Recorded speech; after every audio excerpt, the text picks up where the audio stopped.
ਲੁਧਿਆਣਾ ਖਬਰਨਾਮਾ ਦੇਖਣ ਵਾਲੇ ਸਾਰੇ ਦਰਸ਼ਕਾਂ ਦਾ ਸਵਾਗਤ। ਮੈਂ ਰਾਜਦੀਪ ਤੇ ਖਬਰਾਂ ਵੱਲ ਵਧਣ ਤੋਂ ਪਹਿਲਾਂ ਇੱਕ ਨਜ਼ਰ ਮੁੱਖ ਸੁਰਖੀਆਂ ਤੇ।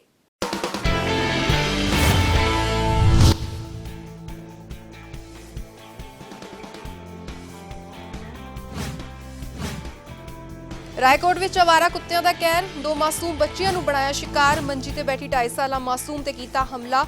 ਜਦੋਂ ਜਹਿਦ ਤੋਂ ਬਾਅਦ ਪਰਿਵਾਰ ਨੇ ਬੱਚੀ ਨੂੰ ਕੁੱਤਿਆਂ ਤੋਂ ਛੁਡਵਾਇਆ।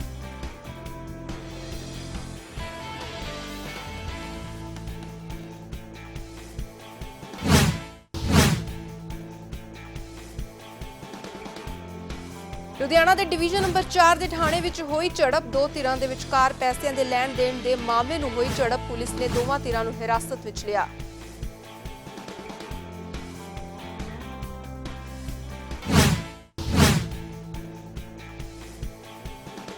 ਲੁਧਿਆਣਾ ਦੇ ਸਰਕਾਰੀ ਹਸਪਤਾਲ ਦੀ ਵੱਡੀ ਅਣਗਹਿਲੀ ਆਈ ਸਾਹਮਣੇ। ਗਰਭਵਤੀ ਔਰਤ ਦੇ ਵੱਲੋਂ ਹਸਪਤਾਲ ਸਟਾਫ ਵੱਲੋਂ ਨਾ ਅਟੈਂਡ ਕਰਨ ਤੇ ਮਹਿਲਾ ਨੇ ਬੱਚਿਆਂ ਨੂੰ ਪਾਰਕ ਦੇ ਵਿੱਚ ਦਿੱਤਾ ਜਨਮ। ਮਾਂ ਤੇ ਬੱਚਿਆਂ ਦੀ ਹਾਲਤ ਗੰਭੀਰ, ਦੋਵਾਂ ਨੂੰ ਪੀਜੀਆਈ ਕੀਤਾ ਗਿਆ ਰੈਫਰ।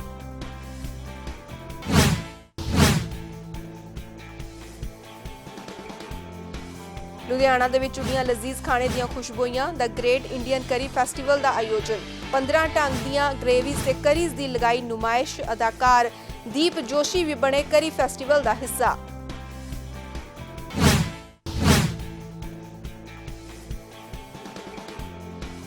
ਸ਼ੀਤਲਾ ਮਾਤਾ ਮੰਦਿਰ ਵਿੱਚ ਕਰਵਾਇਆ ਗਿਆ ਅੰਮ੍ਰਿਤ ਬਾਣੀ ਦਾ ਪਾਠ। ਦੂਰ ਦਰਾਡੇ ਤੋਂ ਪਹੁੰਚੀਆਂ ਸੰਗਤਾਂ। ਲਾਕਡਾਊਨ ਤੋਂ ਬਾਅਦ ਮੰਦਿਰ ਵਿੱਚ ਕਰਵਾਇਆ ਗਿਆ ਪਹਿਲਾ ਪ੍ਰੋਗਰਾਮ।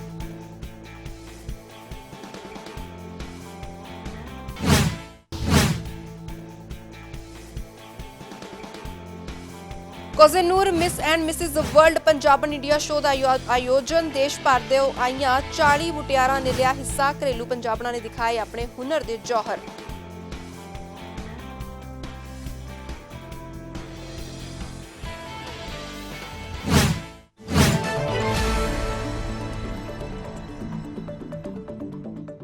ਤੇ ਹੁਣ ਖਬਰਾਂ ਵਿਸਥਾਰ ਨਾਲ। ਸਭ ਤੋਂ ਪਹਿਲਾਂ ਗੱਲ ਕਰਦੇ ਹਾਂ ਲੁਧਿਆਣਾ ਦੇ ਸਰਕਾਰੀ ਹਸਪਤਾਲ ਦੀ, ਜਿੱਥੇ ਹਸਪਤਾਲ ਦੇ ਸਟਾਫ ਦੀ ਵੱਡੀ ਲਾਪਰਵਾਹੀ ਸਾਹਮਣੇ ਆਈ ਹੈ। ਇੱਥੇ ਇੱਕ ਗਰਭਵਤੀ ਔਰਤ ਦੇ ਵੱਲੋਂ ਹਸਪਤਾਲ ਸਟਾਫ ਦੇ ਵੱਲੋਂ ਉਸ ਔਰਤ ਨੂੰ ਅਟੈਂਡ ਨਾ ਕਰਨ ਤੇ ਮਹਿਲਾ ਨੂੰ ਮਜਬੂਰਨ ਹਸਪਤਾਲ ਦੇ ਪਾਰਕ ਦੇ ਵਿੱਚ ਹੀ ਡਿਲੀਵਰੀ ਕਰਨੀ ਪਈ। ਡਿਲੀਵਰੀ ਤੋਂ ਬਾਅਦ ਮਾਂ ਅਤੇ ਉਸਦੇ ਦੋਨੋਂ ਬੱਚੇ ਗੰਭੀਰ ਹਾਲਤ ਦੇ ਵਿੱਚ ਦੱਸੇ ਜਾ ਰਹੇ ਨੇ, ਜਿਸ ਦੇ ਚੱਲਦੇ ਹੋਏ ਉਹਨਾਂ ਨੂੰ ਚੰਡੀਗੜ੍ਹ ਦੇ ਪੀਜੀਆਈ ਰੈਫਰ ਕਰ ਦਿੱਤਾ ਗਿਆ ਹੈ। ਮਾਮਲੇ ਤੇ ਗੱਲਬਾਤ ਕਰਦੇ ਹੋਏ ਸਿਵਲ ਹਸਪਤਾਲ ਦੇ ਐਸਐਮਓ ਨੇ ਕਿਹਾ ਹੈ ਕਿ ਇਸ ਮਾਮਲੇ ਦੇ ਵਿੱਚ ਬਣਦੀ ਕਾਰਵਾਈ ਕੀਤੀ ਜਾਵੇਗੀ। क्या नाम है आपका और क्या हुआ आपके साथ? संतोष कुमार मेरा नाम है। क्या हुआ क्या? यहाँ पे लाया था मैंने, डिलीवरी के लिए लाया था। तो कल लाया था सुबह 9 बजे।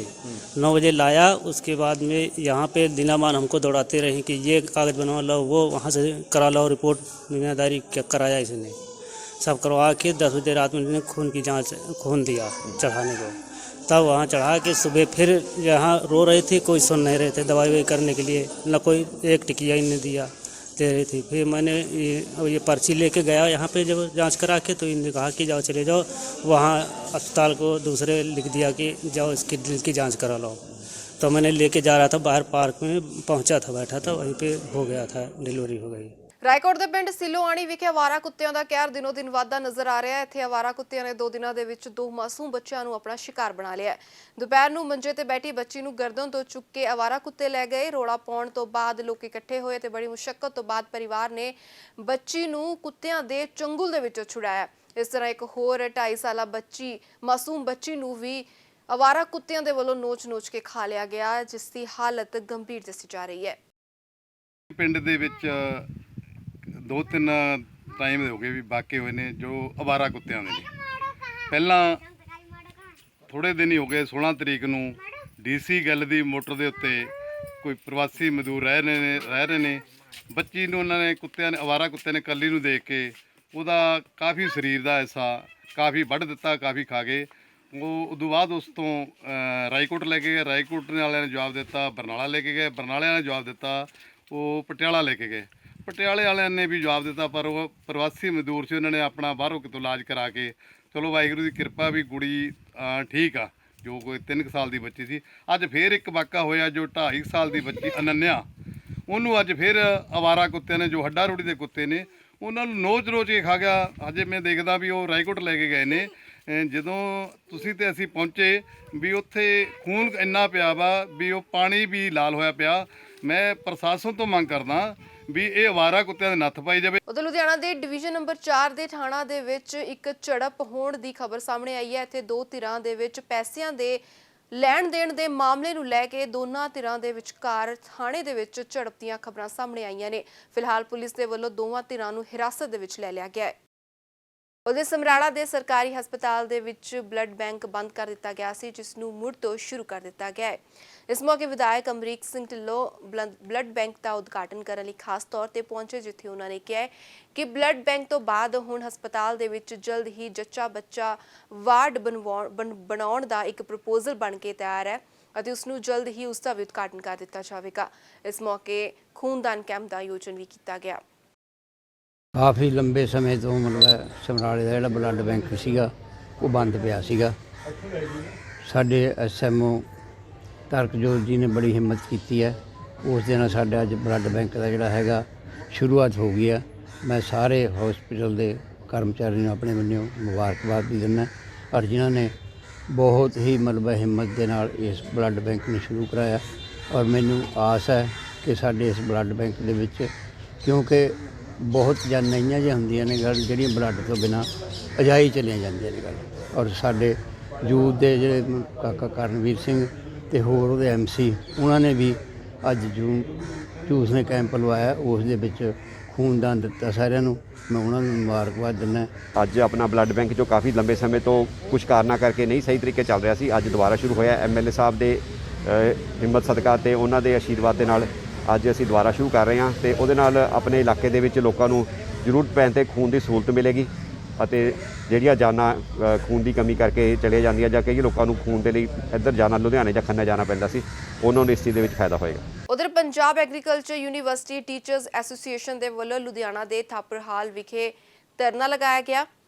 Punjab federation of university and college ਦੇ ਸੱਦੇ ਤੇ ਅਸਿਸਟੈਂਟ ਪ੍ਰੋਫੈਸਰਾਂ ਦੇ ਵੱਲੋਂ ਇਹ ਧਰਨਾ ਲਗਾਇਆ ਗਿਆ। ਇਸ ਦੌਰਾਨ ਉਹਨਾਂ ਦੇ ਵੱਲੋਂ ਪੰਜਾਬ ਦੇ ਵਿੱਚ 7ਵਾਂ ਪੇ ਕਮਿਸ਼ਨ ਲਾਗੂ ਕਰਨ ਦੀ ਮੰਗ ਕੀਤੀ ਗਈ ਹੈ ਤੇ ਨਵੇਂ ਅਸਿਸਟੈਂਟ ਪ੍ਰੋਫੈਸਰਾਂ ਦੀ ਤਨਖਾਹਾਂ ਨੂੰ ਡੀਲਿੰਕ ਕਰਨ ਦਾ ਮਾਮਲਾ ਵੀ ਚੁੱਕਿਆ ਗਿਆ ਹੈ।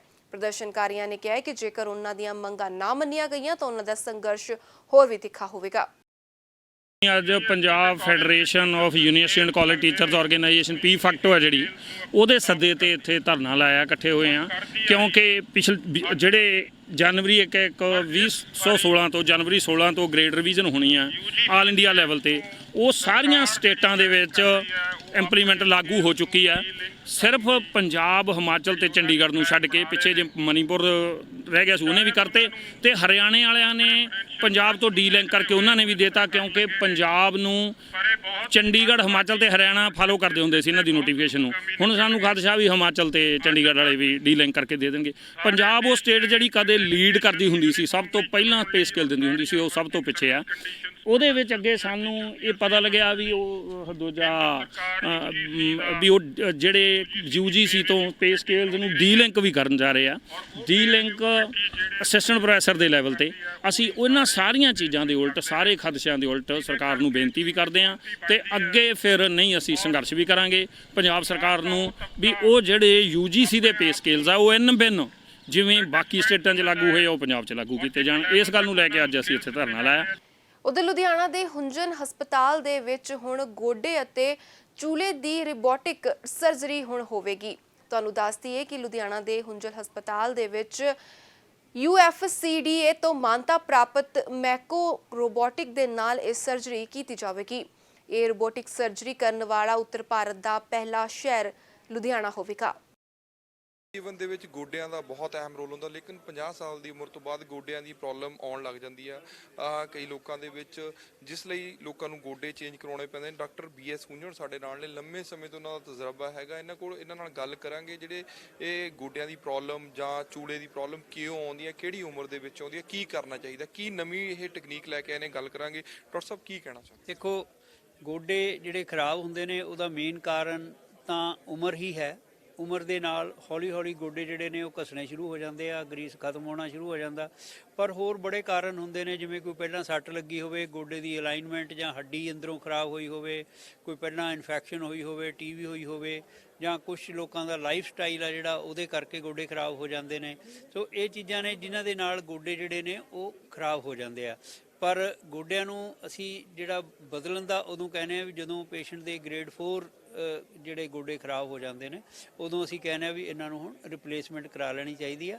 ਅਸੀਂ ਹੁਣ ਲੁਧਿਆਣੇ ਦੇ ਵਿੱਚ ਰੋਬੋਟਿਕ ਨੀ ਰਿਪਲੇਸਮੈਂਟ ਲੈ ਕੇ ਆਏ ਆ, ਜਿਹਦੇ ਨਾਲ ਹਰ ਚੀਜ਼ ਬੜੀ ਪਰਫੈਕਟ ਤਰੀਕੇ ਦੇ ਨਾਲ ਹੁੰਦੀ ਆ। ਕਿਉਂਕਿ ਰੋਬੋਟ ਜਿਹੜਾ ਹੈਗਾ ਉਹਦੇ ਨਾਲ ਅਸੀਂ ਜੋ ਰੋਬੋਟ ਨੂੰ ਫੀਡ ਕਰਨਾ ਉਹ ਅਸੀਂ ਪਹਿਲਾਂ ਸੀਟੀ ਸਕੈਨ ਦੇ ਉੱਤੇ ਮੇਜਰ ਕਰਕੇ ਸਾਰਾ ਕੁਝ ਰੋਬੋਟ ਦੇ ਵਿੱਚ ਅਸੀਂ ਉਹ ਟੈਕਨੋਲੋਜੀ ਜਿਹੜੀ ਸਕੀਮ ਹੈ ਉਹ ਫੀਡ ਕਰ ਦੇਣੀ ਆ, ਤੇ ਰੋਬੋਟ ਨੇ ਉਸੇ ਤਰੀਕੇ ਦੇ ਨਾਲ ਹੀ ਉਹ ਕੱਟ ਵਗੈਰਾ ਦੇਣੇ ਨੇ, ਤੇ ਅਸੀਂ ਇੰਪਲਾਂਟ ਜਿਹੜਾ ਹੈਗਾ ਫਿੱਟ ਕਰ ਦੇਣਾ। ਜੇ ਇੰਪਲਾਂਟ ਬਿਲਕੁਲ ਸਹੀ ਫਿੱਟ ਹੋਊਗਾ, ਉਹਦੀ ਅਲਾਈਨਮੈਂਟ ਵਗੈਰਾ ਬਿਲਕੁਲ ਸਹੀ ਹੋਊਗੀ, ਉਹਦੇ ਨਾਲ ਕੀ ਹੈ ਵੀ ਤੁਹਾਡੀ ਜਿਹੜੀ ਜੁਆਇੰਟ ਦੀ ਲੌਂਗੀਵਿਟੀ ਆ ਉਹ ਬਹੁਤ ਜ਼ਿਆਦਾ ਹੋ ਜਾਂਦੀ ਆ। ਤਕਰੀਬਨ 30-35 ਸਾਲ ਤੱਕ ਗੋਡੇ ਖਰਾਬ ਨਹੀਂ ਹੁੰਦੇ। ਜੇ ਆਪਾਂ ਐਵਰੇਜ ਏਜ ਪੰਜਾਬ ਦੀ ਲੈ ਕੇ ਚੱਲੀਏ ਤੇ 80-85 ਸਾਲ, ਤਾਂ 60 ਸਾਲ ਦੇ ਉੱਤੇ ਜੇ ਅਸੀਂ ਗੋਡੇ ਰਿਪਲੇਸ ਕਰਦੇ ਹਾਂ ਤਾਂ ਦੁਬਾਰਾ ਕਿਸੇ ਵੀ ਮਰੀਜ਼ ਨੂੰ ਦੁਬਾਰਾ ਗੋਡੇ ਰਿਪਲੇਸ ਕਰਨ ਦੀ ਲੋੜ ਨਹੀਂ ਪੈਂਦੀ। ਤੋ ਕਿਉਂਕਿ ਪਹਿਲਾਂ ਜਦੋਂ ਅਸੀਂ ਕਰਦੇ ਸੀਗੇ ਉਹਦੇ ਵਿੱਚ ਥੋੜ੍ਹੀ ਬਹੁਤ ਕਈ ਵਾਰੀ ਕੋਈ ਐਰਰ ਰਹਿ ਜਾਂਦਾ ਸੀ, ਤੇ ਪੇਸ਼ੈਂਟ ਸਾਨੂੰ ਆ ਕੇ ਦੱਸਦੇ ਸੀਗੇ ਕਿ ਇਹ ਜੀ ਸਾਡੇ 3 ਸਾਲ ਬਾਅਦ ਜਾਂ 4 ਸਾਲ ਬਾਅਦ ਜਾਂ ਕਈ ਵਾਰੀ 10 ਸਾਲ ਬਾਅਦ ਵੀ ਪ੍ਰੋਬਲਮ ਆਉਂਦੀ ਸੀ। ਹੁਣ ਇਸ ਰੋਬੋਟ ਦੇ ਨਾਲ ਕਿਉਂਕਿ ਅਲਾਈਨਮੈਂਟ ਬੜੀ ਪਰਫੈਕਟ ਹੋ ਜਾਣੀ ਆ, ਇਹਦੇ ਨਾਲ ਖਰਾਬ ਹੋਣ ਦੇ ਜਿਹੜੇ ਚਾਂਸਸ ਨੇ ਉਹ ਬਹੁਤ ਹੀ ਘੱਟ ਨੇ। ਸੋ ਵਾਂਸ ਇਨ ਲਾਈਫ ਟਾਈਮ ਗੋਡੇ ਜਿਹੜੇ ਨੇ ਉਹ ਚੇਂਜ ਹੋ ਜਾਣਗੇ। ਬਿਲਕੁਲ ਡਾਕਟਰ BS ਹੁੰਜਣ ਨੇ ਸਾਨੂੰ ਕੁਝ ਅਹਿਮ ਗੱਲਾਂ ਦੱਸੀਆਂ। ਸਾਡੇ ਨਾਲ ਜੈਬੀਰ ਸਿੰਘ ਜੀ ਨੇ ਜਿਹੜੇ ਕਿ ਨਵੀਂ ਟੈਕਨੋਲੋਜੀ ਲੈ ਕੇ ਆਏ ਨੇ, ਯੰਗ ਨੇ, ਤੇ ਕੀ ਕਹਿਣਾ ਚਾਹੁੰਦੇ ਹੋ ਜੈਬੀਰ ਜੀ, ਕੀ ਡਿਫਰੈਂਸ ਹੋਊਗਾ ਇਹਦੇ ਵਿੱਚ ਜਿਹੜੀ ਪਹਿਲਾਂ ਨਾਲੋਂ ਤੇ ਹੋਣ ਵਾਲੀ ਸਰਜਰੀ? ਸਰ ਮੈਂ ਤਾਂ ਬਹੁਤ ਜ਼ਿਆਦਾ ਵਿਸ਼ਵਾਸ ਕਰਦਾ ਇਸ ਟੈਕਨੋਲੋਜੀ ਤੇ ਮੈਂ ਇਹਦੇ ਬਾਰੇ ਸਾਰਾ ਸਟੱਡੀ ਕੀਤੀ ਹੈ, ਇਹਦੇ ਤੋਂ ਸਰਟੀਫਿਕੇਸ਼ਨ ਲਈ ਹੈ, ਤੇ ਇਸ ਟਾਈਮ ਤੇ ਮੈਂ ਨਾਰਥ ਇੰਡੀਆ ਦਾ ਇਕਲੌਤਾ ਮੇਕੋ ਸਰਟੀਫਾਈਡ ਸਰਜਨ ਹੈ ਜਿਹੜਾ ਕਿ ਰੋਬੋਟ ਦੇ ਨਾਲ ਸਰਜਰੀ ਕਰ ਸਕਦਾ। ਤੇ ਮੈਨੂੰ ਉਮੀਦ ਹੈ, ਮੈਨੂੰ ਵਿਸ਼ਵਾਸ ਹੈ ਕਿ ਆਉਣ ਵਾਲੇ ਟਾਈਮ ਤੇ ਪੇਸ਼ੈਂਟਸ ਦੇ ਵਿੱਚ ਇੱਕ ਡਰਾਸਟਿਕ ਚੇਂਜ ਦੇਖਣ ਨੂੰ ਮਿਲੂਗਾ ਜੇ ਉਹ ਰੋਬੋਟਿਕ ਸਰਜਰੀ ਕਰਵਾਉਂਦੇ ਆ। ਕਿਉਂਕਿ ਹੁਣ ਤੱਕ ਜਿੰਨੇ ਵੀ ਲੋਕਾਂ ਨੇ ਨੀ ਰਿਪਲੇਸਮੈਂਟ ਕਰਵਾਈ ਆ ਉਹ ਇੱਕ ਕਨਵੈਨਸ਼ਨਲ ਮੈਥਡ ਨਾਲ ਕਰਵਾਈ ਹੈ, ਉਹਨਾਂ ਨੇ ਹਜੇ ਤੱਕ ਉਹ ਲੈਵਲ ਹੀ ਨਹੀਂ ਦੇਖਿਆ ਜਿਹੜਾ ਕਿ ਅਸੀਂ ਇਹਦੇ ਨਾਲ ਅਚੀਵ ਕਰ ਸਕਦੇ ਹਾਂ। ਤੇ ਇਹ ਜਿਹੜੀਆਂ ਗੱਲਾਂ ਨੇ ਇਹ ਟਾਈਮ ਦੇ ਨਾਲ ਹੀ ਸਾਹਮਣੇ ਆਉਣਗੀਆਂ, ਤੇ ਪੇਸ਼ੈਂਟਸ ਨੇ ਜਿਹੜੇ ਉਹ ਆਪ ਦੱਸਣਗੇ ਕਿ ਹਾਂ ਸਾਨੂੰ ਕਿੰਨਾ ਬੈਨੀਫਿਟ ਇਸ ਚੀਜ਼ ਤੋਂ ਹੋਇਆ। ਤੇ ਡਾਕਟਰ ਸਾਹਿਬ, ਜਿਹੜਾ ਕਾਸਟਿੰਗ ਦਾ ਕੀ ਫਰਕ ਪਊ? ਲੋਕਾਂ ਦੇ ਮਨਾਂ 'ਚ ਵਹਿਮ ਹੁੰਦਾ ਵੀ ਰੋਬੋਟਿਕ, ਤੁਸੀਂ ਪਹਿਲਾਂ ਵੀ ਦੱਸਿਆ ਹੈਗਾ ਵੀ ਇਹਦੀ ਸਰਜਰੀ ਪਰਫੈਕਟ ਹੋਊਗੀ, ਐਕੂਰੇਸੀ ਹੋਊਗੀ, ਉਹਦੇ ਬਾਰੇ ਕੀ ਕਹਿਣਾ? ਦੇਖੋ ਜੀ, ਇਹਦੇ ਨਾਲ ਅਸੀਂ 100% ਰਿਜ਼ਲਟਸ ਅਚੀਵ ਕਰ ਸਕਦੇ ਹਾਂ। ਇੱਕ ਪਰਫੈਕਸ਼ਨ ਲੈਵਲ ਹੈ ਜਿਹਦੇ ਅੰਦਰ ਕੋਈ ਵੀ ਐਰਰ ਨਹੀਂ ਰਹਿੰਦਾ, ਉਹ ਅਚੀਵ ਕਰ ਸਕਦੇ ਹਾਂ। ਤੇ ਪ੍ਰਾਈਸ ਦੇ ਜੇ ਮੈਂ ਗੱਲ ਕਰਾਂ ਤਾਂ ਅਸੀਂ 1 ਪੈਸੇ ਦਾ ਵੀ ਇਨਕਰੀਮੈਂਟ ਨਹੀਂ ਕੀਤਾ। ਜਿਸ ਰੇਟ ਤੇ ਅਸੀਂ ਪਹਿਲਾਂ ਨਹੀਂ ਰਿਪਲੇਸ ਕਰ ਰਹੇ ਸੀ ਉਸੇ ਰੇਟ ਤੇ ਅਸੀਂ ਹੁਣ ਵੀ ਰਿਪਲੇਸ ਕਰ ਰਹੇ ਹਾਂ, ਕਿਉਂਕਿ ਸਾਡਾ ਮੇਨ ਮਕਸਦ ਰੋਬੋਟ ਨੂੰ ਲੈ ਕੇ ਆਉਣ ਦਾ ਸਿਰਫ ਤੇ ਸਿਰਫ ਇੱਕ ਪਰਫੈਕਟ ਰਿਜ਼ਲਟਸ ਅਚੀਵ ਕਰਨ ਦਾ ਸੀ, ਤੇ ਉਹ ਅਸੀਂ ਇਹਦੇ ਨਾਲ ਹੁਣ ਕਰ ਰਹੇ ਹਾਂ। ਜਦੋਂ ਅਸੀਂ ਉਸ ਚੀਜ਼ ਤੋਂ ਖੁਸ਼ ਹਾਂ ਤੇ ਅਸੀਂ ਉਹ ਸਾਰੀ ਦੀ ਸਾਰੀ ਆਪਣੀ ਖੁਸ਼ੀ, ਆਪਣੀ ਮਿਹਨਤ ਪੇਸ਼ੈਂਟ ਦੇ ਉੱਪਰ ਕਰ ਸਕਦੇ ਹਾਂ। ਇਹ ਵੀ ਫਰਕ ਪੈਂਦਾ ਕੁਝ ਪੇਸ਼ੈਂਟ ਦਾ, ਜਿਵੇਂ ਆਮ ਤੁਸੀਂ ਪਹਿਲਾਂ ਨਾਰਮਲ ਕਰਦੇ ਸੀ, ਰੋਬੋਟਿਕ ਨਾਲ ਸਰਜਰੀ ਨਾਲ ਕੁਝ ਪੇਸ਼ੈਂਟ ਨੂੰ ਵੀ ਫਰਕ ਪਊਗਾ ਉਹਨੂੰ, ਉਹਦੇ ਬਾਰੇ? ਇਹਦੇ ਵਿੱਚ ਐਵੇਂ ਹੈ ਕਿ ਜਦੋਂ ਅਸੀਂ ਆਮ ਦਾ ਤੇ ਇਹਦੇ ਵਿੱਚ ਬਹੁਤ ਪੁਆਇੰਟਸ ਨੇ ਜਿਹਦੇ ਨਾਲ ਪੇਸ਼ੈਂਟ ਨੂੰ ਫਰਕ ਪਏਗਾ। ਜਦੋਂ ਰੋਬੋਟ ਦੇ ਨਾਲ ਕਰਦੇ ਆ ਪੇਸ਼ੈਂਟ ਦੇ ਕੱਟ ਵੀ ਘੱਟ ਲੱਗਦਾ, ਉਹਦੀ ਮਾਸਪੇਸ਼ੀਆਂ ਜਿਹੜੀਆਂ ਸਾਨੂੰ ਕੱਟਣੀਆਂ ਪੈਂਦੀਆਂ ਉਹ ਵੀ ਬਹੁਤ ਘੱਟ ਕੱਟੀਆਂ ਜਾਂਦੀਆਂ, ਟਾਈਮ ਵੀ ਬਹੁਤ ਰਿਡਿਊਸ ਹੁੰਦਾ, ਬਲੱਡ ਲਾਸ ਬਹੁਤ ਰਿਡਿਊਸ ਹੁੰਦਾ। ਪੋਸਟ ਆਪਰੇਟਿਵ ਪੇਸ਼ੈਂਟ ਦੀ ਪੇਨ ਹੈ ਜਿਹੜੀ ਪਹਿਲਾਂ ਥੋੜੀ ਬਹੁਤੀ ਹੁੰਦੀ ਸੀ ਤਾਂ ਹੁਣ ਉਹ ਬਿਲਕੁਲ ਨਹੀਂ ਹੁੰਦੀ। ਪੇਸ਼ੈਂਟ ਬਹੁਤ ਜਲਦੀ ਤੁਰਨ ਲੱਗਦਾ ਤੇ ਆਪਣੀ ਲਾਈਫ ਦੇ ਅੰਦਰ ਬਹੁਤ ਜਲਦੀ ਆਉਂਦਾ। ਤੁਸੀਂ ਸੁਣਿਆ ਹੋਣਾ ਜਿਵੇਂ ਪਹਿਲਾਂ ਓਪਨ ਸਰਜਰੀਜ਼ ਹੁੰਦੀਆਂ ਸੀ, ਫਿਰ ਕੀ ਹੋਲ ਸਰਜਰੀਜ਼ ਆਉਣ ਲੱਗ ਗਈਆਂ, ਲੈਪਰੋਸਕੋਪਿਕ ਸਰਜਰੀਜ਼ ਆ ਗਈਆਂ, ਆਰਥੋਸਕੋਪਿਕ ਸਰਜਰੀਜ਼ ਆ ਗਈਆਂ। ਤੁਸੀਂ ਇਹ ਕਹਿ ਸਕਦੇ ਹੋ ਕਿ ਰੋਬੋਟ ਦੇ ਨਾਲ ਤੁਸੀਂ ਇੱਕ ਮਿਨੀਮਲ ਇਨਵੇਸਿਵ ਸਰਜਰੀ ਕਰ ਸਕਦੇ ਹੋ। ਚੀਰਾ ਜ਼ਰੂਰ ਲੱਗੇਗਾ ਕਿਉਂਕਿ ਇੰਪਲਾਂਟ ਪਾਉਣਾ ਤਾਂ ਖੋਲ ਕੇ ਹੀ ਅੰਦਰ ਪਾਉਣਾ ਪਏਗਾ, ਪਰ ਇਹ ਹੈ ਕਿ ਰੋਬੋਟ ਦੇ ਨਾਲ ਅਸੀਂ ਪੋਸਟ ਆਪਰੇਟਿਵ ਰਿਕਵਰੀ ਹੈ ਜਿਹੜੀ ਉਹ ਬਹੁਤ ਜਲਦੀ ਅਚੀਵ ਕਰ ਸਕਦੇ ਹਾਂ, ਜਿਹੜੀ ਕਿ ਅਸੀਂ ਕਨਵੈਨਸ਼ਨਲ ਨਹੀਂ ਕਰ ਸਕਦੇ ਕਿਉਂਕਿ ਇੱਕ ਸਟੈਪਸ ਨੇ। ਅਸੀਂ ਰੋਬੋਟ ਦੇ ਨਾਲ ਉਹਨਾਂ ਨੂੰ ਬਾਈਪਾਸ ਕਰ ਸਕਦੇ ਹਾਂ, ਕਨਵੈਨਸ਼ਨਲੀ ਨਹੀਂ ਕਰ ਸਕਦੇ। ਬਿਲਕੁਲ, ਸਾਨੂੰ ਡਾਕਟਰ ਜੈਬੀਰ ਸਿੰਘ ਨੇ ਤੇ ਡਾਕਟਰ BS ਹੁੰਜਣ ਨੇ ਦੱਸਿਆ ਕਿਸ ਤਰ੍ਹਾਂ ਨਾਲ ਅਸੀਂ ਰੋਬੋਟਿਕ ਸਰਜਰੀ ਜਿਹੜੀ ਬੜੇ ਆਸਾਨ ਢੰਗ ਨਾਲ ਉੱਤਰੀ ਭਾਰਤ ਦੇ ਵਿੱਚ ਪਹਿਲਾ ਰੋਬੋਟਿਕ ਸਰਜਰੀ ਜਿਹੜੀ ਹੈਗੀ ਆ ਸ਼ੁਰੂ ਹੋ ਚੁੱਕੀ ਹੈ, ਜਿਸ ਤਰ੍ਹਾਂ ਆਸਾਨੀ ਨਾਲ ਜਿਹੜੀ ਸਰਜਰੀ ਹੋਊਗੀ ਤੇ ਕਾਫੀ ਜ਼ਿਆਦਾ ਮਰੀਜ਼ ਨੂੰ ਵੀ ਫਾਇਦਾ ਹੋਊਗਾ, ਤੇ ਜਿਹੜਾ ਪਹਿਲਾਂ ਓਪਨ ਸਰਜਰੀ ਕੀਤੀ ਜਾਂਦੀ ਸੀ ਉਹ ਤੋਂ ਵੀ ਕਾਫੀ ਜ਼ਿਆਦਾ ਜਿਹੜਾ ਲਾਹੇਵੰਦ ਸਿੱਧ ਹੋਊਗੀ ਆਉਣ ਵਾਲੇ ਸਮੇਂ ਦੇ ਵਿੱਚ। ਲੁਧਿਆਣਾ ਤੋਂ ਕੈਮਰਾ ਪਰਸਨ ਰੋਹਿਤ ਦੇ ਨਾਲ ਤਰਸੇਮ ਭਾਰਤ। ਆਉਣ ਵਾਲੇ ਦਿਨਾਂ ਦੇ ਵਿੱਚ ਮੌਸਮ ਸਾਫ਼ ਰਹੇਗਾ ਅਤੇ ਫਸਲ ਦੇ ਲਈ ਧੁੰਦਾ ਮੌਸਮ ਲਾਹੇਵੰਦ ਸਾਬਿਤ ਹੋਵੇਗਾ। ਦਰਅਸਲ ਇਹ ਕਹਿਣਾ ਹੈ ਪੰਜਾਬ ਐਗਰੀਕਲਚਰ ਯੂਨੀਵਰਸਿਟੀ ਦੇ ਮੌਸਮ ਵਿਗਿਆਨੀ ਮਾਹਰ ਡਾਕਟਰ ਪ੍ਰਭਜੋਤ ਕੌਰ, ਜਿਨ੍ਹਾਂ ਦੇ ਨਾਲ ਖਾਸ ਗੱਲਬਾਤ ਕੀਤੀ ਗਈ। ਜਿਹੜੀ ਸਾਨੂੰ ਫਿਲਹਾਲ ਫੋਰਕਾਸਟ ਆਈ ਹੈ ਉਹਦੇ ਅਕੋਰਡਿੰਗਲੀ ਇੱਕ ਲੋ ਪ੍ਰੈਸ਼ਰ ਏਰੀਆ ਆ ਰਿਹਾ ਹੈਗਾ, ਜਿਹਦੇ ਨਾਲ ਜੰਮੂ ਕਸ਼ਮੀਰ ਤੇ ਹਿਮਾਚਲ ਦੇ ਵਿੱਚ ਤਕਰੀਬਨ 21, 22, 23 ਫਰਵਰੀ ਨੂੰ ਉੱਥੇ ਬਾਰਿਸ਼ ਤੇ ਬਰਫ਼ਬਾਰੀ ਦੀ ਫੋਰਕਾਸਟ ਹੈ। ਹਾਲਾਂਕਿ ਪੰਜਾਬ ਦੇ ਵਿੱਚ ਇਹਦਾ ਅਸਰ ਨਹੀਂ ਹੋਏਗਾ। ਪੰਜਾਬ 'ਚ ਥੋੜ੍ਹੀ ਬਹੁਤੀ ਬੱਦਲਵਾਈ ਵਾਲਾ ਮੌਸਮ ਹੋ ਜਾਏਗਾ ਐਂਡ ਉਸ ਬੱਦਲਵਾਈ ਵਾਲਾ ਮੌਸਮ ਹੋਣਾ ਹੋਏਗਾ ਕਿ ਜਿਹੜੇ ਸਾਡੇ ਟੈਂਪਰੇਚਰ ਅੱਜ ਕੱਲ੍ਹ ਕਾਫੀ ਤਕਰੀਬਨ 8, 9 ਜਾਂ 10 ਡਿਗਰੀ ਸੈਲਸੀਅਸ ਦੇ ਆਸ-ਪਾਸ ਚੱਲ ਰਿਹਾ, ਉਹਨਾਂ 'ਚ ਥੋੜ੍ਹਾ ਵਾਧਾ ਹੋਏਗਾ। ਜਿਹੜੀਆਂ ਇਹ ਕੰਡੀਸ਼ਨਸ ਹੈਗੀਆਂ ਨੇ, ਇਹ ਵੈਸੇ ਤਾਂ ਇਸ ਵੇਲੇ ਜਿਹੜੀ ਠੰਡ ਪੈ ਰਹੀ ਹੈ ਇਹ ਸਾਡੀ ਕਣਕ ਦੀ ਫਸਲ ਜਿਹੜੀ ਹੈ ਪ੍ਰਮੁੱਖ ਫਸਲ ਉਹਦੇ ਵਾਸਤੇ ਚੰਗੀ ਹੁੰਦੀ ਹੈ, ਕਿਉਂਕਿ ਲੋ ਟੈਂਪਰੇਚਰ ਇਹਨਾਂ ਦਿਨਾਂ ਦੇ ਵਿੱਚ ਕਣਕ ਨੂੰ ਕਾਫੀ ਫੇਵਰ ਕਰਦੇ ਆ ਅਤੇ ਹਾਈ ਹਿਊਮਿਡਿਟੀ ਰਹਿਣ ਨਾਲ, ਫੌਗੀ ਰਹਿਣ ਨਾਲ ਜਿਹੜੇ ਕ੍ਰੌਪ ਹੈਗੀ ਆ ਉਹਦੇ 'ਤੇ ਵਾਟਰ ਦਾ ਸਟ੍ਰੈਸ, ਜਿਹਨੂੰ ਪਾਣੀ ਦਾ ਸਟ੍ਰੈਸ ਨਹੀਂ ਆ ਪਾ ਰਿਹਾ, ਅਤੇ ਸਾਡੀ ਫਸਲ ਵਾਸਤੇ ਕਾਫੀ ਅੱਛਾ ਮੌਸਮ ਹੈ। ਉਧਰ ਲੁਧਿਆਣਾ ਦੇ ਕ੍ਰਿਸਚੀਅਨ ਯੂਨਾਈਟਿਡ ਫੈਡਰੇਸ਼ਨ ਦੇ ਵੱਲੋਂ ਪ੍ਰੈਸ ਕਾਨਫਰੰਸ ਕਰਕੇ ਕਿਸਾਨੀ ਅੰਦੋਲਨ ਦੇ ਲਈ ਆਪਣਾ ਸਮਰਥਨ ਦਿੱਤਾ ਗਿਆ ਹੈ। ਤੁਹਾਨੂੰ ਦੱਸ ਦਈਏ ਕਿ ਫੈਡਰੇਸ਼ਨ ਦੇ ਵੱਲੋਂ ਪ੍ਰੈਸ ਵਾਰਤਾ ਦੇ ਦੌਰਾਨ ਕ੍ਰਿਸਚੀਅਨ ਭਾਈਚਾਰੇ ਦੀ ਅਣਦੇਖੀ ਕਰਨ ਦੇ ਭਾਰਤ ਸਰਕਾਰ ਦੇ ਇਲਜ਼ਾਮ ਲਗਾਏ ਗਏ ਨੇ ਅਤੇ ਕਿਹਾ ਗਿਆ ਹੈ ਕਿ ਜੇਕਰ ਉਹਨਾਂ ਦੇ ਮੰਗਾਂ ਵੱਲ ਧਿਆਨ ਨਾ ਦਿੱਤਾ ਗਿਆ ਤਾਂ ਉਹ ਵੀ ਸੰਘਰਸ਼ ਦੀ ਰਾਹ ਤੇ ਤੁਰਨਗੇ। ਪਹਿਲਾਂ ਤਾਂ ਅਸੀਂ ਇਹ ਦੱਸਣਾ ਚਾਹੁੰਦੇ ਹਾਂ ਕਿ ਸਾਡੀ ਸਾਰੀ ਕ੍ਰਿਸਚੀਅਨ ਕਮਿਊਨਿਟੀ ਸਾਡੇ ਕਿਸਾਨ ਭਰਾਵਾਂ ਦੇ ਨਾਲ ਹੈ ਅਤੇ ਜੋ ਅੰਦੋਲਨ ਉਹਨਾਂ ਨੇ ਸਰਕਾਰਾਂ ਤੋਂ ਉੱਤੇ ਉੱਠ ਕੇ ਕੀਤਾ ਹੈ, ਕਿਉਂਕਿ ਸਰਕਾਰਾਂ ਨੇ ਉਹਨਾਂ ਦੀ ਬਾਂਹ ਨਹੀਂ ਫੜੀ। ਜਦੋਂ ਇਹ ਬਿੱਲ ਪਾਸ ਹੋਇਆ, ਚਾਹੇ ਕਿਸੇ ਵੀ ਸਰਕਾਰ ਦਾ MP ਹੋਵੇ ਜਿਹੜਾ ਪਾਰਲੀਮੈਂਟ ਦੇ ਵਿੱਚ ਬੈਠਾ, ਉਹਨੇ ਸਭ ਨੇ ਸਾਈਨ ਕੀਤੇ। ਜਦੋਂ ਲੋਕਾਂ ਨੂੰ ਨਹੀਂ ਲੱਗਿਆ ਕਿ ਇਹ ਸਾਡੇ ਹਿੱਤ ਦੇ ਵਿੱਚ ਨੇ, ਉਹਨਾਂ ਨੇ ਜਾ ਕੇ ਸਰਕਾਰਾਂ ਕੋਲ ਮੰਗ ਕੀਤੀ, ਪਰ ਸਰਕਾਰ ਅਸਮਰਥ ਰਹੀ ਉਹਨਾਂ ਦਾ ਸਹਾਰਾ ਦੇਣ 'ਤੇ। ਉਸੇ ਤਰੀਕੇ ਦੇ ਨਾਲ ਹਰ 5 ਸਾਲ ਬਾਅਦ ਸਾਡੇ ਈਸਾਈ ਭਾਈਚਾਰੇ ਕੋ ਵੀ ਇੱਦਾਂ ਹੀ ਲੀਡਰ ਆਉਂਦੇ ਹਨ ਬਹਿਰੂਪੀਏ ਮਖੌਟੇ ਪਾ ਕੇ, ਪਰ ਉਹਨਾਂ ਨੇ ਕਦੀ ਵੀ ਜੋ ਵਾਅਦਾ ਕੀਤਾ ਉਹ ਕਦੀ ਵੀ ਨਿਭਾਇਆ ਨਹੀਂ। ਮੈਂ ਭਾਰਤ ਸਰਕਾਰ ਨੂੰ ਇਹ ਇੱਕ ਚੇਤਾਵਨੀ ਦੇਣਾ ਚਾਹੁੰਦਾ ਹਾਂ, ਜੋ ਮਾਈਨੋਰਿਟੀਜ਼ ਦੇ ਉੱਤੇ ਤਸ਼ੱਦਦ ਢਾ ਰਹੀ ਹੈ, ਉਹ ਇਹ ਭੁੱਲ ਰਹੀ ਹੈ ਕਿ ਮਾਈਨੋਰਿਟੀ ਕਿਤੋਂ ਬਾਹਰੋਂ ਨਹੀਂ ਆਈ ਹੈ। ਮਾਈਨੋਰਿਟੀ ਇੱਕ ਗੁਲਦਸਤੇ ਦੀ ਤਰ੍ਹਾਂ ਹੈ।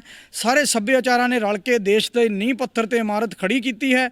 ਜੇ ਉਹ ਮਾਈਨੋਰਿਟੀਜ਼ ਦੇ ਰਾਈਟਸ ਨੂੰ ਦੱਬਣਾ ਚਾਹੁੰਦੀ ਹੈ ਤੇ ਭੁੱਲ ਜਾਵੇ ਕਿ ਉਹ ਦੱਬ ਸਕਦੀ ਹੈ। ਜਲਦੀ ਹੀ ਅੰਦੋਲਨ ਹੋਣਗੇ ਜਿਹਦੀ ਸਰਕਾਰ ਖੁਦ ਜ਼ਿੰਮੇਵਾਰ ਹੋਏਗੀ, ਫਿਰ ਸਾਡਾ ਭਾਈਚਾਰਾ ਇਹਦਾ ਜਵਾਬਦੇਹੀ ਨਹੀਂ ਹੋਏਗਾ।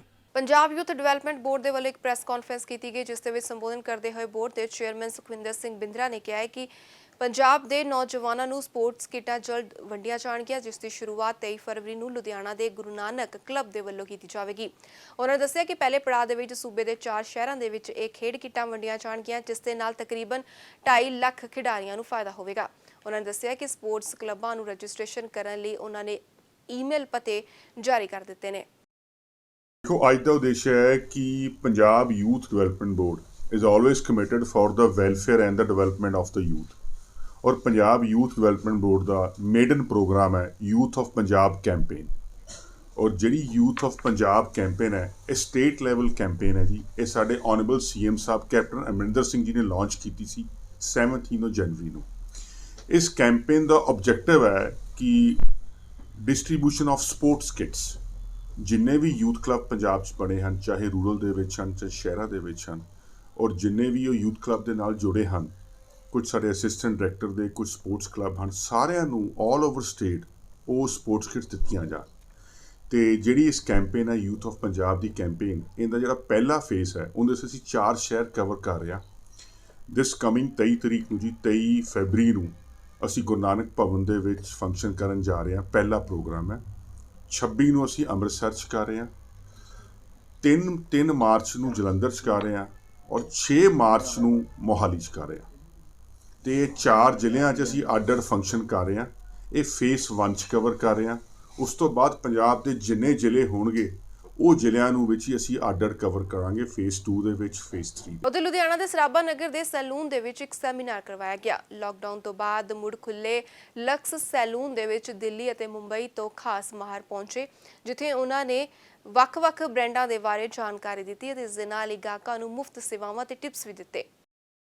We are introducing Davines first time ever, second time in Ludhiana with Lux Salon. So Davanis is a luxury Italian hair care brand for different scalp and hair problem solving and prevention. So ये different scalp के जो concern है, जैसे कि hair loss हुआ, dandruff हुआ या और कोई कंसर्न है, उसको सॉल्व करता है, क्योर करता है, सेम टाइम आने वाले प्रॉब्लम से प्रोटेक्शन देता है। Product high percentage of natural ingredients हैं, प्लस सेम टाइम आने वाले प्रॉब्लम से प्रोटेक्शन विच मीन्स प्रिवेंशन भी करता है। और प्रोडक्ट में सल्फेट नहीं है, पैराबिन नहीं है, सिलिकॉन नहीं है। सेम टाइम आप इसको एक्सपीरियंस कर सकते हैं। इमीडिएटली आफ्टर द रिजल्ट और the service you can get the result on an instant. Salon Sarabha Nagar में है। हमारा सलोन 9 साल पुराना है और आज लॉकडाउन के बाद अब हमने इसको पूरी तरह से अच्छी तरह से खोला है। कुछ नए ब्रांड्स हैं जो हम लाए हैं और उन ब्रांड्स की सपोर्ट में कुछ एम्बेसडर्स हैं जो दिल्ली और बॉम्बे से आज यहाँ पर आए हैं। उन्होंने 5 दिन की ट्रेनिंग की है हमारे स्टाफ के साथ और आज हमारा स्टाफ हमारे क्लाइंट्स को कुछ कॉम्प्लीमेंट्री सर्विसेज दे रहे हैं उन ब्रांड्स से रिलेटेड। ਲੁਧਿਆਣਾ ਦੇ ਸਿੰਗਲਾ ਵਿਸ਼ਾਲਾ ਮੰਦਿਰ ਦੇ ਵਿੱਚ ਮਹਾਦੇਵ ਸੇਵਾ ਸੁਸਾਇਟੀ ਦੇ ਵੱਲੋਂ ਪ੍ਰੈਸ ਕਾਨਫਰੰਸ ਕੀਤੀ ਗਈ। ਕਾਨਫਰੰਸ ਦਾ ਆਯੋਜਨ ਮਹੰਤ ਨਾਰਾਇਣ ਦਾਸ ਦੀ ਅਗਵਾਈ ਦੇ ਵਿੱਚ ਕੀਤਾ ਗਿਆ। ਇਸ ਦੌਰਾਨ ਮਹਾਸ਼ਿਵਰਾਤਰੀ ਦੇ ਮੌਕੇ ਤੇ ਹੋਣ ਵਾਲੇ 9ਵੇਂ ਵਿਸ਼ਾਲ ਸਮਾਰੋਹ ਦੀ ਜਾਣਕਾਰੀ ਦਿੱਤੀ ਗਈ। ਇਸ ਦੌਰਾਨ ਦੱਸਿਆ ਗਿਆ ਹੈ ਕਿ ਸਮਾਰੋਹ ਦਾ ਆਯੋਜਨ 11 ਮਾਰਚ ਨੂੰ ਸੰਗਲਾਵਾਲਾ ਸ਼ਿਵਾਲਾ ਮੰਦਿਰ ਦੇ ਬਾਹਰ ਕੀਤਾ ਜਾਵੇਗਾ ਤੇ ਭਗਤਾਂ ਨੂੰ ਵੱਧ ਚੜ੍ਹ ਕੇ ਇਸ ਦੇ ਵਿੱਚ ਆਉਣ ਦੀ ਅਪੀਲ ਕੀਤੀ ਗਈ ਹੈ। नमस्कार, मैं बिंदिया मदान। महादेव शिव सेवा सोसाइटी की तरफ से 9वां विशाल भंडारा लगाया जा रहा है। दिन 10 मार्च को, ये 11 तारीख को भी चलेगा और इस बार विशेष रूप से संत समाज को भी सम्मान दिया जाएगा। मेरी आप सभी से विनम्र प्रार्थना है कि आप सभी यहाँ पर पहुँचकर शिव जी का आशीर्वाद प्राप्त करें और पुण्य के भागीदार बने। जय शिव शंकर। इस बार विशेष नवा यह समारोह, इनकी अध्यक्षता में इसकी विशेषता यही है, इस बार समाज के जो हमें शिव से जोड़ते हैं, जो संत समाज का विशेष इस बार सम्मान समारोह इस पंडाल से रचा गया है। इनके साथ राजनीतिक सामाजिक क्षेत्र की प्रमुख हस्तियां भी उपस्थित होंगी। 10 मार्च को इसकी शुरुआत होगी जो कि शाम को शुरू होगी और 11 सारे दिन प्रभु नाम में उनकी सेवा में प्रसादी वितरण का कार्यक्रम भी रखा गया है। सभी शिव भक्तों से मेरी हाथ जोड़ के विनम्र प्रार्थना है कि आकर प्रभु प्रसादी प्राप्त करें और आशीर्वाद प्राप्त करें। ਲੁਧਿਆਣਾ ਦੇ ਸ਼ੀਤਲਾ ਮਾਤਾ ਮੰਦਿਰ ਦੇ ਵਿੱਚ ਅੰਮ੍ਰਿਤ ਬਾਣੀ ਦਾ ਪਾਠ ਕਰਵਾਇਆ ਗਿਆ, ਜਿੱਥੇ ਸੰਗਤਾਂ ਨੇ ਦੂਰ ਦਰਾਡੇ ਤੋਂ ਪਹੁੰਚ ਕੇ ਆਸ਼ੀਰਵਾਦ ਪ੍ਰਾਪਤ ਕੀਤਾ। ਇਸ ਮੌਕੇ ਮੰਦਿਰ ਦੇ ਪ੍ਰਧਾਨ ਨੇ ਕਿਹਾ ਕਿ ਕਰੋਨਾ ਦੇ ਕਾਰਨ ਲਗੇ ਲਾਕਡਾਊਨ ਤੋਂ ਬਾਅਦ ਮੰਦਿਰ ਦੇ ਵਿੱਚ ਇਹ ਪਹਿਲਾ ਪ੍ਰੋਗਰਾਮ ਕਰਵਾਇਆ ਗਿਆ ਹੈ। ਇਸ ਮੌਕੇ ਮੰਦਿਰ ਦੀ ਕਮੇਟੀ ਮੈਂਬਰ ਨੇ ਕਿਹਾ ਕਿ ਮੰਦਿਰ ਦੇ ਵੱਲੋਂ ਲੋਕ ਭਲਾਈ ਦੇ ਕੰਮ ਵੀ ਕੀਤੇ ਜਾਂਦੇ ਨੇ ਤੇ ਜ਼ਰੂਰਤਮੰਦਾਂ ਨੂੰ ਰਾਸ਼ਨ ਵੀ ਮੁਹੱਈਆ ਕਰਵਾਇਆ ਜਾਂਦਾ ਹੈ। ਉਹਨਾਂ ਨੇ ਇੱਥੇ ਪਹੁੰਚੀਆਂ ਸੰਗਤਾਂ ਦਾ ਵੀ ਧੰਨਵਾਦ ਕੀਤਾ ਹੈ। ਅੱਜ ਪ੍ਰਾਚੀਨ ਸ਼ੀਤਲਾ ਮਾਤਾ ਮੰਦਿਰ 20/2/2021 ਨੂੰ ਅਸੀਂ ਪਿਛਲੇ ਸਾਲ ਜਿਵੇਂ ਕਿ ਕਰੋਨਾ ਮਹਾਮਾਰੀ ਸੀ, ਅਸੀਂ ਕੋਈ ਵੀ ਫੰਕਸ਼ਨ ਨਹੀਂ ਕਰ ਪਾਏ, ਲੇਕਿਨ ਅੱਜ ਸਾਰਿਆਂ ਦੇ ਸੁਖ ਸ਼ਾਂਤੀ ਦੀ ਕਾਮਨਾ ਕਰਦੇ ਹੋਏ ਅੱਜ ਅਸੀਂ ਆਪਣੇ ਮੰਦਿਰ ਦੇ ਵਿੱਚ ਸਾਡੇ ਪ੍ਰਧਾਨ ਸ਼੍ਰੀ ਜੋਤ ਪ੍ਰਸਾਦ ਸੱਚਰ ਜੀ ਦੀ ਪ੍ਰੇਰਨਾ ਦੇ ਨਾਲ ਇਹ ਅੰਮ੍ਰਿਤ ਬਾਣੀ ਦਾ ਪਾਠ ਕਰਵਾਇਆ। ਉਸ ਦੇ ਵਿੱਚ ਅਸੀਂ ਸਾਰਿਆਂ ਦੀ ਸੁਖ ਸ਼ਾਂਤੀ ਦੀ ਕਾਮਨਾ ਕੀਤੀ ਕਿ ਇਹ ਮਹਾਮਾਰੀ ਤੋਂ ਇਹ ਸਮਾਜ ਨੂੰ ਛੁਟਕਾਰਾ ਮਿਲੇ ਔਰ ਸਾਰੇ ਹੀ ਪਰਿਵਾਰ ਸੁਖ ਸ਼ਾਂਤੀ ਦੇ ਨਾਲ ਮੰਦਿਰਾਂ ਦੇ ਵਿੱਚ ਔਰ ਜਿੰਨੇ ਵੀ ਸਮਾਜਿਕ ਕੰਮ ਹੈਗੇ ਨੇ ਉਹਨਾਂ ਦੇ ਵਿੱਚ ਵੱਧ ਚੜ੍ਹ ਕੇ ਹਿੱਸਾ ਲੈਣ। ਲੁਧਿਆਣਾ ਦੇ PCTE institute of hotel management ਦੇ ਵੱਲੋਂ ਦੀ ਗ੍ਰੇਟ ਇੰਡੀਅਨ ਕਰੀ ਫੈਸਟੀਵਲ ਆਯੋਜਨ ਕਰਵਾਇਆ ਗਿਆ। ਇਸ ਫੈਸਟੀਵਲ ਦੇ ਵਿੱਚ 150 ਸ਼ੈਫਸ ਨੇ ਭਾਗ ਲਿਆ, ਜਿੱਥੇ ਉਹਨਾਂ ਨੇ 6 ਮਹੀਨਿਆਂ ਦੀ ਰਿਸਰਚ ਤੋਂ ਬਾਅਦ 15 ਤਰ੍ਹਾਂ ਦੀਆਂ ਗ੍ਰੇਵੀਜ਼ ਐਂਡ ਕਰੀਜ਼ ਦੀ ਨੁਮਾਇਸ਼ ਲਗਾਈ। ਇਸ ਦੌਰਾਨ ਕਿਪਸ celebrity chef Hitesh Arora, chef Neelu Kaura, chef Sudhanshu ਅਤੇ ਅਦਾਕਾਰ ਦੀਪ ਜੋਸ਼ੀ ਵੀ ਹਾਜ਼ਰ ਹੋਏ। ਫੈਸਟੀਵਲ ਦੇ ਨਜ਼ਾਰੇ ਨੂੰ ਦਰਸਾਉਂਦੀ ਪੇਸ਼ ਹੈ ਸਾਡੀ ਖਾਸ ਰਿਪੋਰਟ। ਫਿਜ਼ਾ ਵਿੱਚ ਸਵਾਦੀ ਖਾਣਿਆਂ ਦੀਆਂ ਮਹਿਕਦੀਆਂ ਖੁਸ਼ਬੂਆਂ, ਬੋਲ ਵਿੱਚ 15 ਵੱਖ-ਵੱਖ ਤਰ੍ਹਾਂ ਦੇ ਸਵਾਦੀ ਖਾਣੇ। ਜਿਸਨੇ ਵੀ ਵੇਖਿਆ ਤਾਰੀਫ ਕੀਤੇ ਬਿਨਾ ਰਹਿ ਨਾ ਸਕਿਆ। ਸਵਾਦ ਦੇ ਤਾਂ ਕੀ ਕਹਿਣੇ। ਇਹ ਦ੍ਰਿਸ਼ ਕਿਸੇ ਵਿਆਹ ਪਾਰਟੀ ਜਾਂ ਜਸ਼ਨ ਸਮਾਗਮ ਦੇ ਨਹੀਂ, ਬਲਕਿ ਲੁਧਿਆਣਾ ਦੇ PCTE institute of hotel management ਵੱਲੋਂ ਕਰਵਾਏ ਗਏ ਦ ਗ੍ਰੇਟ ਇੰਡੀਅਨ ਕਰੀ ਫੈਸਟੀਵਲ ਦੇ ਨੇ।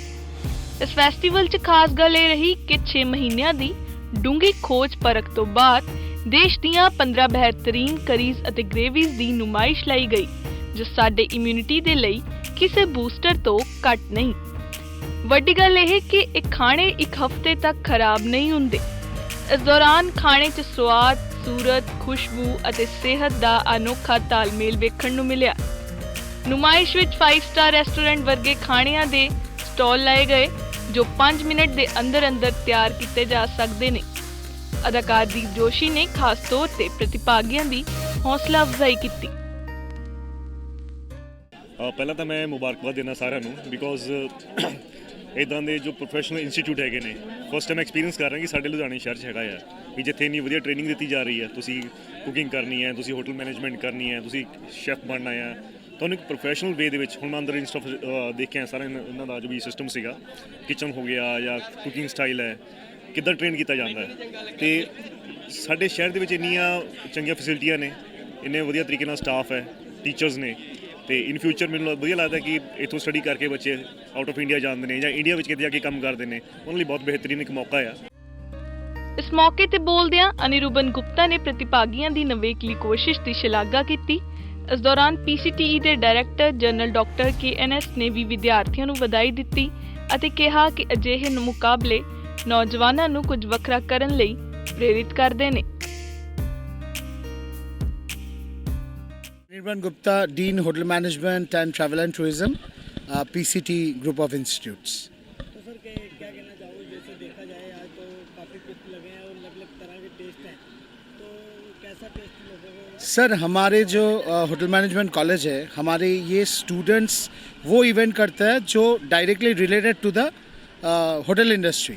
तो इस बार हमारी students of first year, second year, third year and final year students की सुपरविजन में ये लोग ग्रेवीज़ को आज लॉन्च कराया। ये जो ग्रेवीज़ है आज कोविड में अगर देखेंगे तो हेल्थ इम्यूनिटी बूस्टर सबसे ज़रूरी है, और ये 5 स्टार खाना, ये ग्रेवीज़ है। आप हम लोग के डब्बा में इसका ग्रेवीज़ का नाम है करी। इंडिया की बेहतरीन 15 type of curries like paneer butter masala, Punjabi butter masala हो गया, पालक ग्रेवी हो गया, पालक क्रीम ग्रेवी हो गया, केरलियन की मोइली ग्रेवी हुआ, बंगाली की मलाई करी हुआ, फिर इटालियन टमाटो बेसिल सॉस, चीज़ी वाइट सॉस। तो काफ़ी 15 तरह की ग्रेवीज़ आज लॉन्च हुआ है, और ये ग्रेवीज़ है ये टोटली प्रिजर्वेटिव फ्री है, नेचुरल है।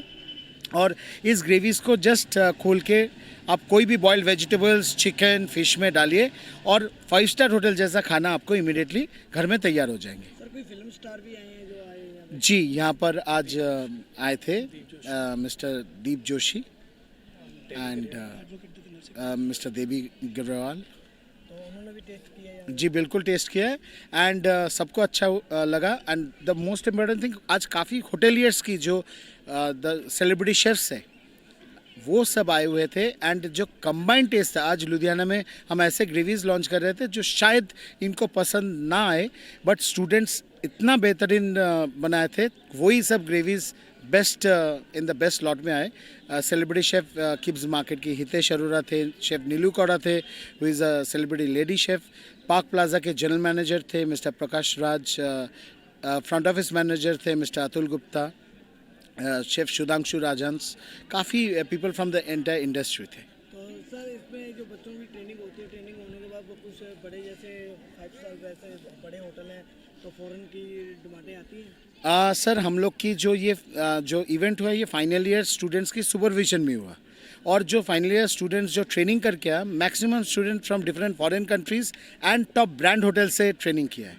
और हम लोग का होटल कॉलेज में एक कमर्शियल रेस्टोरेंट है जो पब्लिक के लिए ओपन होता है डेली 12:30 से 3:30 बजे, बैंक्वेट हॉल है, और ये सब हमारी स्टूडेंट से संभालता है। फ्रॉम फर्स्ट ईयर से लेकर फाइनल ईयर सब स्टूडेंट संभाल रहे हैं। आज जो कुछ भी हुआ है ये वो स्टूडेंट्स, ये फ्रॉम प्रोडक्शन से लेकर सर्विस से लेकर ये सेटअप से लेकर सब वही किया है जो 5 स्टार होटल्स की टॉप शेफ्स करते हैं, वो हम लोग के स्टूडेंट से किया है। ਕੋਈ ਵੱਡੀ ਗੱਲ ਨਹੀਂ ਕਿ ਕੱਲ ਇਹਨਾਂ ਪ੍ਰਤੀਭਾਗੀਆਂ ਵਿੱਚੋਂ ਕੋਈ ਕੌਮੀ ਤੇ ਕੋਈ ਕੌਮਾਂਤਰੀ ਪੱਧਰ ਤੇ ਲਾਜਵਾਬ ਸ਼ੈਫ ਬਣ ਕੇ ਨਾਮਣਾ ਖੱਟੇ। ਕੈਮਰਾਮੈਨ ਜੱਸਾ ਦੇ ਨਾਲ ਤਰਸੇਮ ਭਾਰਤਵਾਜ ਦੀ ਰਿਪੋਰਟ।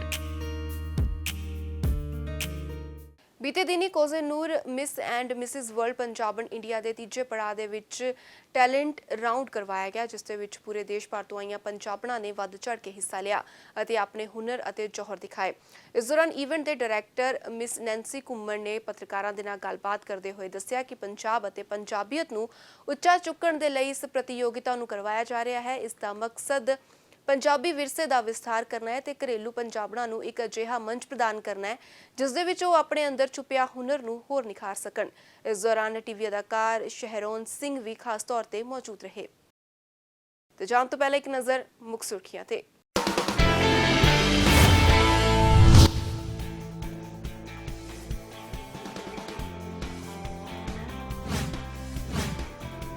ਰਾਏਕੋਟ ਵਿੱਚ ਅਵਾਰਾ ਕੁੱਤਿਆਂ ਦਾ ਕਹਿਰ, 2 ਮਾਸੂਮ ਬੱਚਿਆਂ ਨੂੰ ਬਣਾਇਆ ਸ਼ਿਕਾਰ। ਮੰਜੀ ਤੇ ਬੈਠੀ 2.5 ਸਾਲਾ ਮਾਸੂਮ ਤੇ ਕੀਤਾ ਹਮਲਾ। ਜਦੋਂ ਜਹਿਦ ਤੋਂ ਬਾਅਦ ਪਰਿਵਾਰ ਨੇ ਬੱਚੀ ਨੂੰ ਕੁੱਤਿਆਂ ਤੋਂ ਛੁਡਵਾਇਆ।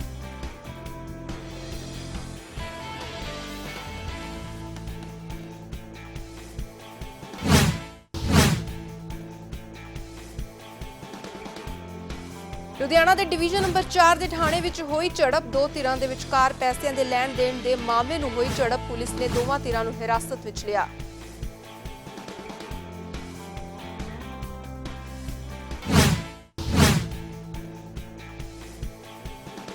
ਲੁਧਿਆਣਾ ਦੇ ਸਰਕਾਰੀ ਹਸਪਤਾਲ ਦੀ ਵੱਡੀ ਅਣਗਹਿਲੀ ਆਈ ਸਾਹਮਣੇ। ਗਰਭਵਤੀ ਔਰਤ ਦੇ ਵੱਲੋਂ ਹਸਪਤਾਲ ਸਟਾਫ ਵੱਲੋਂ ਨਾ ਅਟੈਂਡ ਕਰਨ ਤੇ ਮਹਿਲਾ ਨੇ ਬੱਚਿਆਂ ਨੂੰ ਪਾਰਕ ਦੇ ਵਿੱਚ ਦਿੱਤਾ ਜਨਮ। ਮਾਂ ਤੇ ਬੱਚਿਆਂ ਦੀ ਹਾਲਤ ਗੰਭੀਰ, ਦੋਵਾਂ ਨੂੰ ਪੀਜੀਆਈ ਕੀਤਾ ਗਿਆ ਰੈਫਰ।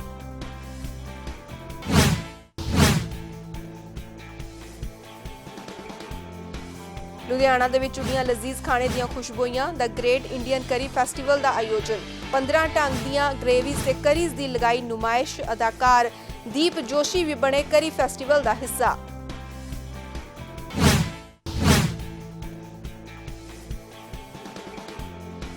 ਸ਼ੀਤਲਾ ਮਾਤਾ ਮੰਦਿਰ ਵਿੱਚ ਕਰਵਾਇਆ ਗਿਆ ਅੰਮ੍ਰਿਤ ਬਾਣੀ ਦਾ ਪਾਠ। ਦੂਰ ਦਰਾਡੇ ਤੋਂ ਪਹੁੰਚੀਆਂ ਸੰਗਤਾਂ। ਲਾਕਡਾਊਨ ਤੋਂ ਬਾਅਦ ਮੰਦਿਰ ਵਿੱਚ ਕਰਵਾਇਆ ਗਿਆ ਪਹਿਲਾ ਪ੍ਰੋਗਰਾਮ।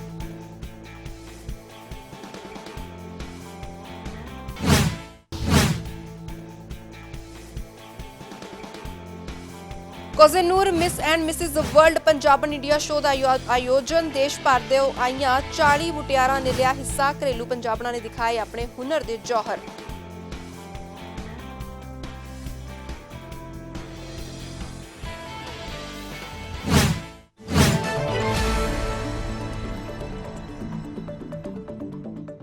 ਤੇ ਜੇਕਰ ਤੁਸੀਂ ਕੋਈ ਸੁਝਾਅ ਜਾਂ ਜਾਣਕਾਰੀ ਸਾਡੇ ਨਾਲ ਸਾਂਝੀ ਕਰਨਾ ਚਾਹੁੰਦੇ ਹੋ ਤਾਂ ਤੁਸੀਂ ਸਾਨੂੰ ਈਮੇਲ ਕਰ ਸਕਦੇ ਹੋ news@fastway.in ਤੇ।